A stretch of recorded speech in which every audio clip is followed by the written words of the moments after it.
This is Nick with Motorcycle.com, and today, you guys already know what we're covering today. This is the 2025 Suzuki DR-Z4SM. So after 2 decades of Supermoto for the DR-Z platform, it is back.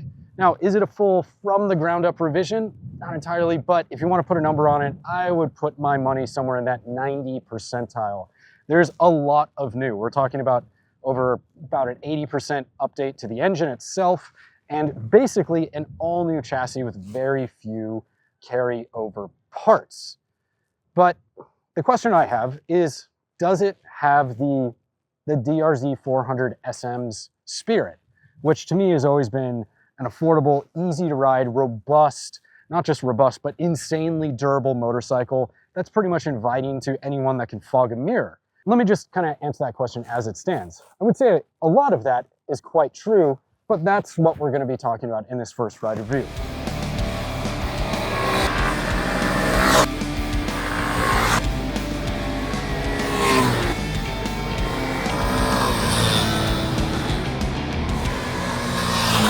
So what do I want to talk about first? Of course, let's talk about the 398cc single-cylinder engine.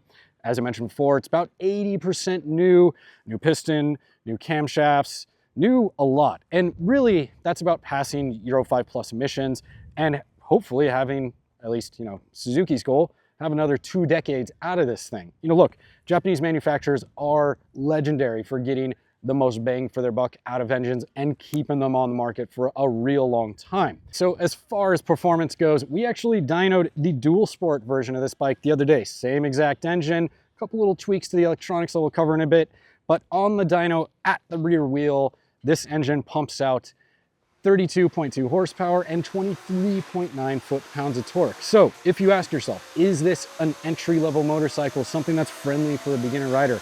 Yeah, absolutely. And part of the update that they did with the cams, increasing overlap and things like that, they actually kind of had to sacrifice a little bit of the mid-range power. And Suzuki's been quite honest about this. They showed us comparative dyno graphs to the previous iteration of the engine, and there's just a sniff of mid-range that gets compromised while low-end and top-end power is actually increased on either side. And that's both for peak horsepower and torque as well. So it has a little bit more punch on the bottom, a little bit more punch at top. But realistically, does it feel quite similar in terms of the riding experience and what you get? Yeah, pretty much. But it feels more updated, more put together. They've increased the efficiency of the engine quite a bit using lightweight components. They use titanium intake valves as well as hollow sodium-filled exhaust valves, things like that that just really help it become just a mechanically smoother engine. Now, here's the deal, power-wise. Like I mentioned before, could a beginner get on something like this? Yeah, absolutely. And look, it's a Supermoto. It can just sort of take a beating, flop around on the ground, and it's probably going to be a-okay. So that's totally dialed. It's not something that you're really going to get in over your head on. It's not just going to shock you like a true competition Supermoto would. It doesn't have that bite. But that's not a bad thing. Look, if you're going to make a bike that's going to play to all people, then why not give them something they can actually use? And when a more experienced rider gets it, it's still happening. Now, on the road, we did ride Palomar Mountain. As you can see, I'm in a suit. We were at K1 Circuit, which is a kart-exclusive karting track out in Winchester, California, and it's an amazing facility, and unfortunately, they don't allow motorcycles, but hopefully one day they will. But on the road, how does this thing work? Well, look, super accommodating, very easy light clutch pull. Shifting is, as it always was. There is no optional quick shifter. It doesn't have a quick shifter as standard. The fly-by-wire or hybrid fly-by-wire throttle, very smooth. You have different ride modes. You have A, B, and C, or 3 different ride modes total. And realistically for me, I just kept it in that A mode because it's smooth enough, tractable enough, and friendly enough to where, like I said, it's not gonna get in over your head. Where it does come up short a little bit is with that 5-speed gearbox. The reality is when you're droning along on the freeway, things like that, you're gonna be going about 60, 70 miles an hour, et cetera, and you do keep searching for that 6th gear. That's just the bottom line.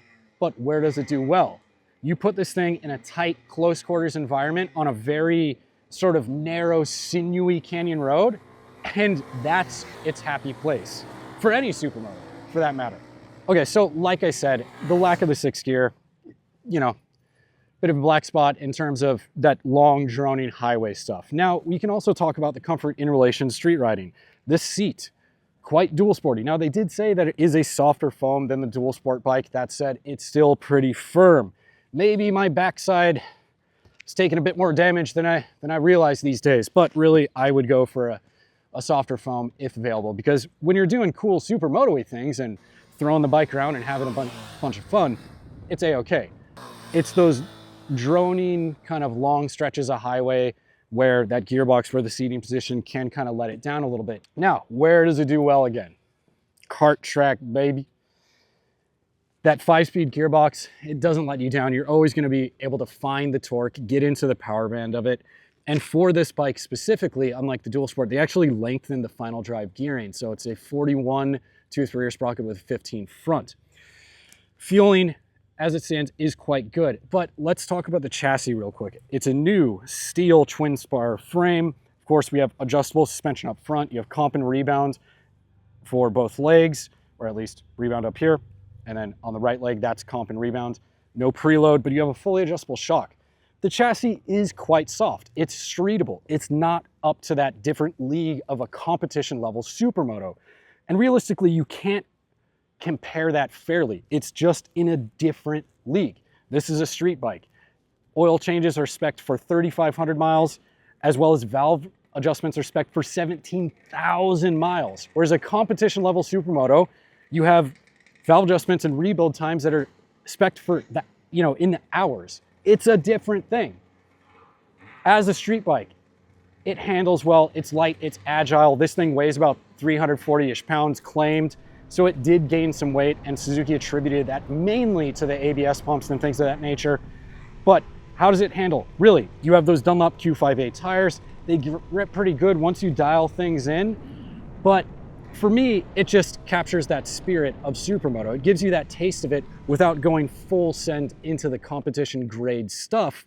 And you get something that's going to be quite robust, reliable. We can lean on the fact that it is a Japanese-made Suzuki, and they have a history of dependable products. So that's really where your 9K is going.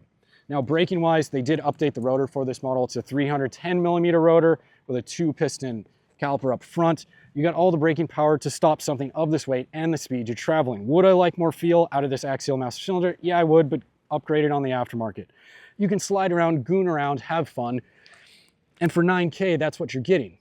But that's sort of where I'm hanging up with the 9K. That's a lot of money for a supermoto thing. And if we're talking entry level, getting people into the bike game, 9K can get you a lot of bikes. So we'll see how the market responds to that. But as it stands, is it a fun motorcycle? Does it achieve, the goals of the original DR-Z4SM that, 2 decades of supermoto, street legal supermoto? Yeah, I think it does in many, many, many, many, many ways. But I think we also want to get this thing in the same room as the KTM 390 SMCR. So I'm going to wrap it up here. You guys have a good day. Take care.